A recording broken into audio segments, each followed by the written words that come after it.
Good evening, everyone. I am Samantha Mowat. I'm a clairvoyant psychic and a contactee, and I know it's been a while since I've really made a video. And I had set out this year to make a video every day, and I was doing a really good job of that. And then COVID happened and everything went all crazy, and it's like, oh my goodness, so much energy. And I found something happened when COVID occurred.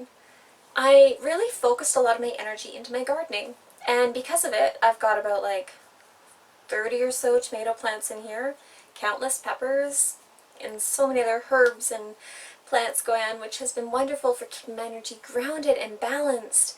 And if you're like me, and you're someone who's more sensitive to the vibration of other people, you might find that situations like quarantine and the whole COVID situation in general may have been a bit more intense for you.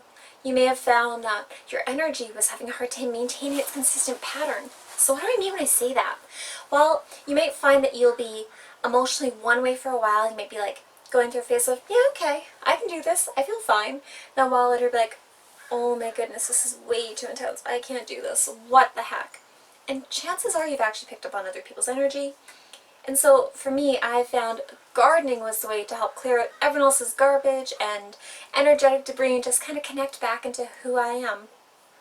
Part of the reason why I love gardening so much is when you're in the presence of plants, you'll actually find that their energy is very soothing, very calming. And quite often, if you find you've got a plant that is having almost like a little bit of a hard time. So for instance, look at this pretty long thin pepper. He was watered yesterday, as you can tell by his soil being quite damp, but his energy isn't actually all that happy.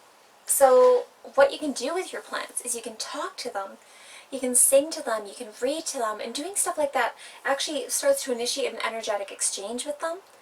And that an energetic exchange is when your aura is connecting to the aura of someone else. And it actually creates like an energetic flow where it comes from you, goes above you, out towards your party, exchanges with their auric field, and comes back towards yourself. And the process of doing this actually replenishes the auric field. It makes it so your energy is having a healthy exchange or flow with someone else on a more conscious capacity.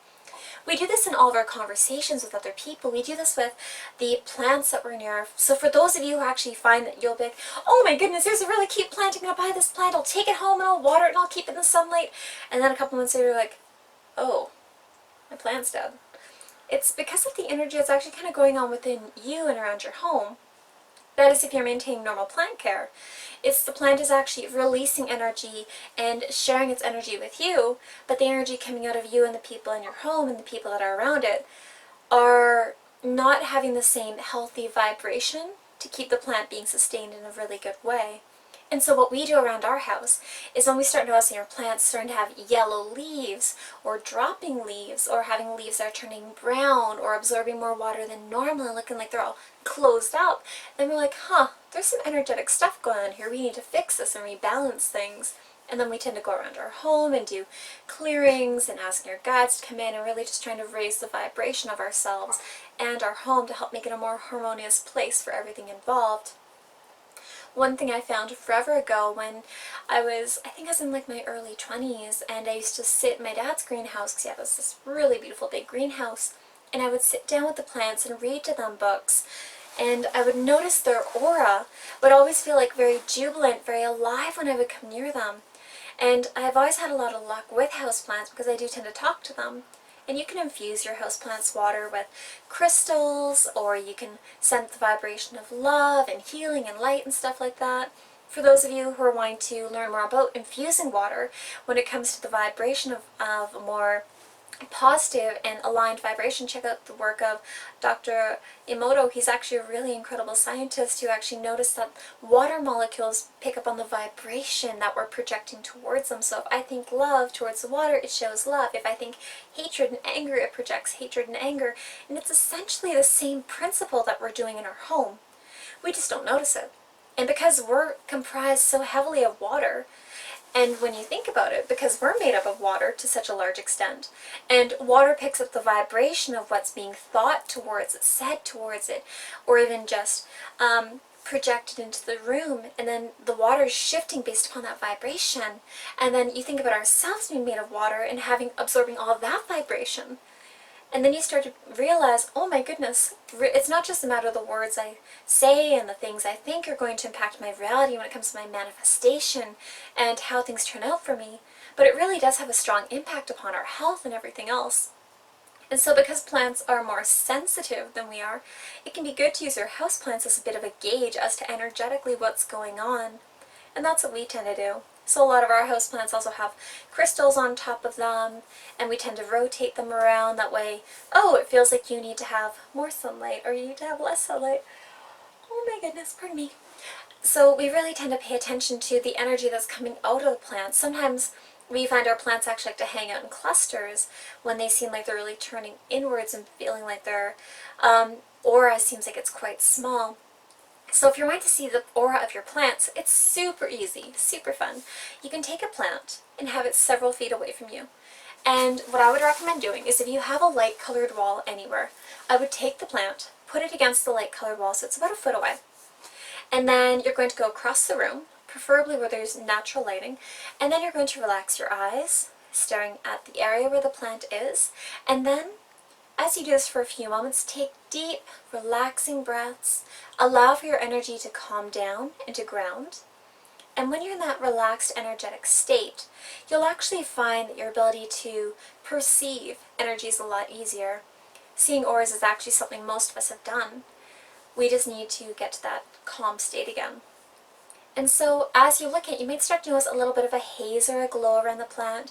You might notice it looking like it's a little bit brighter against the wall, about a couple centimeters to an inch away from the plant. And allow yourself to keep taking those beautiful deep breaths, because by doing so, you're actually allowing for the auric vibration to become stronger. You're allowing your aura to be stronger. You're allowing for the vibration of things to keep expanding. And you're actually starting an energetic exchange with the plant when you do this. And so the plant's aura will be going from this cute little box being like, yay, my human's accepting me, my human's really connecting to me. And I know for some of you who don't really understand the communication with plants and animals and crystals and stuff like that, you're probably thinking, oh my goodness, this girl is just a little too much. But for those of you who are empathic and who are really wanting to develop your animal communication, your plant communication, it's essential to start doing stuff like this because you're learning how to tap into a different form of vibrational frequency. Yes, with looking at the auras, you're beginning to recognize the plant's energetic system. But it's also by looking at something like a plant, you're allowing yourself to have further permission to see the auras of people and objects and locations. It does make things a lot easier as you begin to practice on something that you have no attachment about the outcome in relation to. So I would just give that a shot. It might actually help you a fair bit.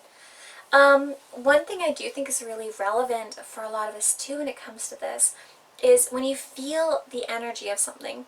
So for me, I've been going through a pretty crazy kind of chaotic time lately, and so one of my favorite things to do is to have a cup of tea and sit by my plants or to do some gardening. And because my aura really needed clearing earlier, and a friend of mine pointed out when we were talking on the phone, he said, you know, your aura it's kind of all over the place. I really feel like you have someone else's energy kind of connecting onto the outside section of your aura. I'm like, okay, I can deal with that. And so I did a light clearing on myself, and then I decided to come in the greenhouse to further clear my energetic system. And you'll find that just by being by plants, you'll feel better. If you live in a city and you can't have a greenhouse, then that's cool, I get it. I live in town too, so I mean, I understand. So maybe go for a walk through a park.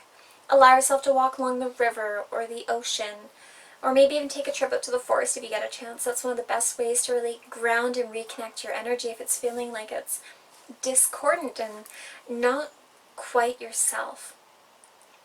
And I find when my aura is not myself, it's when I start feeling like I'm going back and forth between decisions, like, is option A the right choice, or is option B the right choice?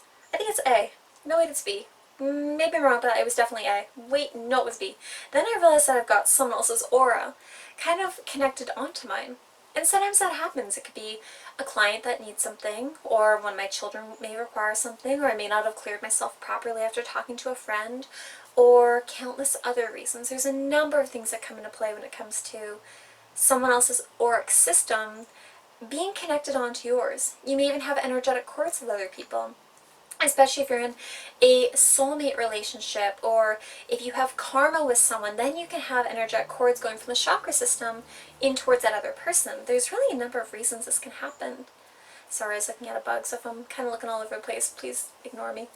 The other thing that I really think would be relevant with you to understand about plants and how they can better redirect your energy is if you're feeling out of sorts and you don't have the ability to go outside right now, or it's too hard for you to get out of town and you aren't necessarily comfortable going out to, let's say, the forest or the ocean or whatever, you can get a little plant.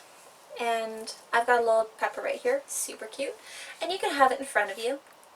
And as you look at it very gently, and to start the energetic exchange between the two of you, look at the beautiful components of the plant. So you can either say it out loud or in your head, with of course your thought pattern going towards the plant and directing it towards the plant. Wow, I really like your leaves. Look at how beautiful your leaves are. They're a really gorgeous shape. And the shade of green that I'm seeing with your peppers, I'm really happy with how you've got so many of them coming in. And look at your gorgeous little white flowers. You have so many of them. And how strong your stalk is, and really starting to look at the things about the plant that you find are beautiful and noteworthy. Because when you start doing this, you're actually opening up the energetic connection with you and allowing it to move towards the plant. And then as the plant begins to feel your aura, sending this loving, joyous energy towards you, it'll start to reciprocate and have its aura coming into your auric field. And you may notice that your plant has like a teeny bit of brownness going around the leaves, or you might notice that it's needing to have some little like of these deadheady type things being taken off. Then just gently remove them. And if you notice that the soil seems a bit dry, then tell the plant, would you like a drink? I'd love to get you mist you a little bit, and then a few moments later come by and give you some water. And just start to open that line of communication.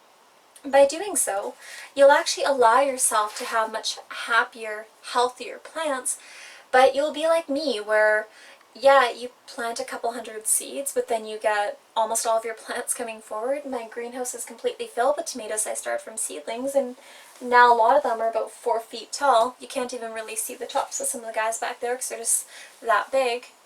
And I think that'd really be beneficial for a lot of you. I think you'll really feel good about doing this. And the one last thing that I think I should really conclude with is when you see plants that are going through a period where they're not necessarily happy, yes, water them, yes, give them lots of light, but also by opening your communication with them, it is helpful. But if you know any form of energetic modality, be it quantum touch, Reiki, hands of light, doesn't matter what it is. If you give the plants that form of energetic exchange and increased energetic field around them, they're going to typically allow that energy to come in and return to being in a more vibrant state. Because sometimes if we're dumping too much of our energetic debris on the things around us, then it can be very difficult for them to handle our vibration. Especially if we're going through really tough times, which a lot of people are, between difficulties with their finances, health problems, all the things that are going on with the protests right now, the uncertainty of employment and their economic status or their relationships. I mean, oh my goodness, this is definitely a year of transformation, isn't it? And so, with all of that going around the collective, with so many of you being these beautiful psychic sponges who are absorbing the energy of the people that you're talking to and the people that you're driving by or walking by, or the barista at Starbucks or whatever, the person that you're just next to even in this moment, when you have that going on, you're doing continual energetic exchanges with everyone around you. And that's a lot of energetic debris to pick up. And so I want for you to be in a healthier state. I want for you to be able to address your life with a very clear understanding. And to do that, it does help to be grounded and clear. And you won't come to those conclusions easily if you do have too much of other people's energy in your system. It also makes it very difficult to hear your angels and your guides. So I don't want this video to be too long, but I really hope you all stay safe, and I wish you peace, love, and light. I'll talk to you soon. Bye.